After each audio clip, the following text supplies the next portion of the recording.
Okay, good evening, everybody. This is a kind of just a chat.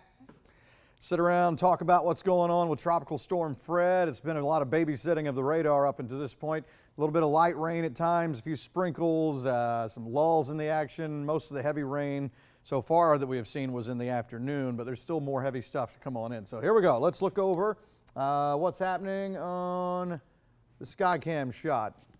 And this is kind of how it looks in many spots out there. If it's not raining, it's at least still wet from when it was, and then you may have a sprinkle every once in a while. So again, bands of rain, maybe a thunderstorm here or there.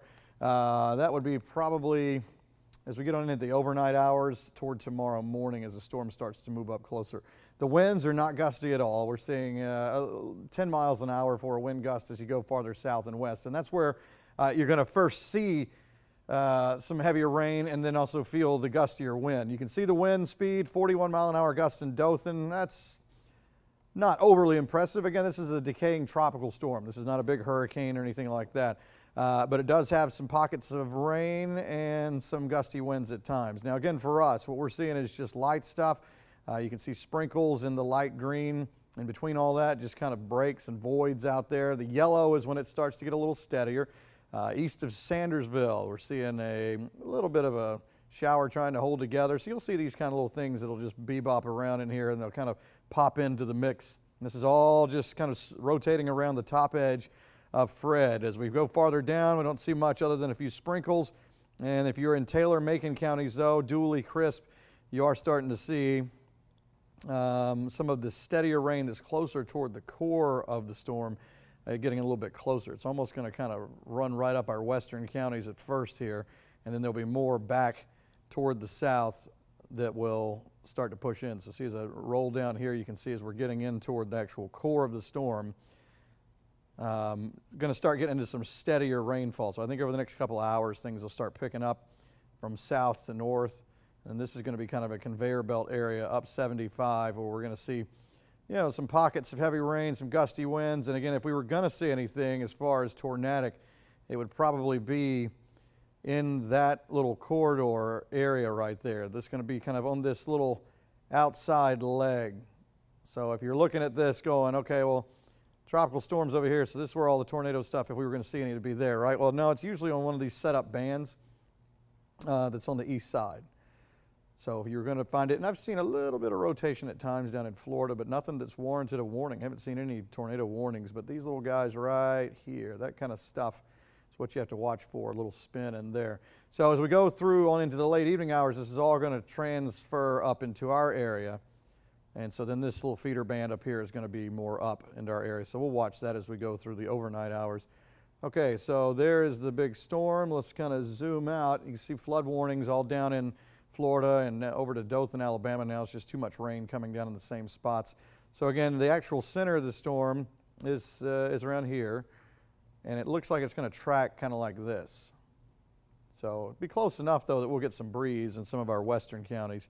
All right, so let's go on over to the latest on it. Still technically Tropical Storm Fred. We'll see how these new advisories come out as the winds continue to drop down. Eventually it'll just become an area of low pressure. So again, the track, and you won't see this many more times, as track will become a non-issue once the storm actually loses its designation out there. This is going to be through the overnight tonight and then dropping into just an area of low pressure. And you can see it kind of runs between us and the Columbus area over through Atlanta during the day tomorrow, but again, as a weakening just area of low pressure. So here's how it looks on future view. This is around 11 o'clock to midnight tonight. Again, watching some of these kind of outer band stuff. I know the center of the storm is going to go this way, but we're going to be right there lined up with that outer band thing I was talking about. Notice these right through here. These would be the cells. This is getting overnight into early morning. Again, we could totally go through this without a warning. I mean, ever since landfall down in Florida, I haven't seen any tornado warnings with any of this stuff on the outside band, unless I missed one, but I don't think there was one. So probably just going to have some off and on rain, maybe some gusty winds. There's around 9 o'clock in the morning, center of the storm, getting a little bit toward Penn High here with Macon, and going to head on up toward Atlanta. So once we get to here, this is about lunchtime tomorrow, I would say that most of what we were going to see, let's see if I can get that arrow to pop off of there. I guess it doesn't want to, would be kind of north of us at that point. So once you get into the afternoon, it's kind of like pulling on away from us here.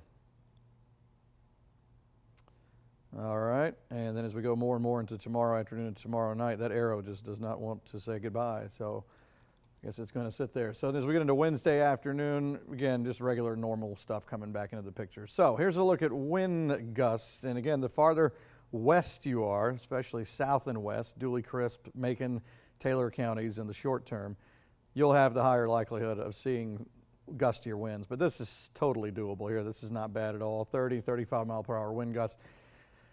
That's just typical afternoon thunderstorm stuff. Can have gustier winds than that. There's tomorrow morning 20 to 30 mile per hour gusts, and then as we go forward, again, as I was saying, once we start getting into tomorrow afternoon, any sort of severe threat out there is gone, but we could still have a few little wraparound breezes here for the afternoon, and that'll do it as it rides on up toward the north tomorrow night. Rainfall totals are going to follow suit still, right where we've been showing the track. So the farther west you are in our viewing area, the more likelihood of having gustier winds and also picking up rainfall totals. It starts to drop off as you go farther toward the east here, okay? And this takes us for the whole week ahead. So let's get into the long-range stuff just to show you after the storm's gone. We go right back to just a normal summertime pattern. All right, so in summary, not much of anything going on other than a few sprinkles, but I think as we go on through the coming hours, especially, well, even shorter than that, really, within the next hour for Cordele, Wilcox County, getting into Dooley, Pulaski County, Taylor and Macon County, it's all going to start to ride up. All of this right here is going to start to push on up. And then once the rain starts, it'll be off and on raining steadily as we go through the night.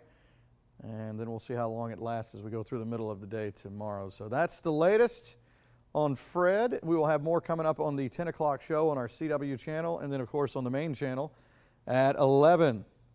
We'll be right here all through the night to keep an eye on it. Appreciate it. Thanks for stopping by.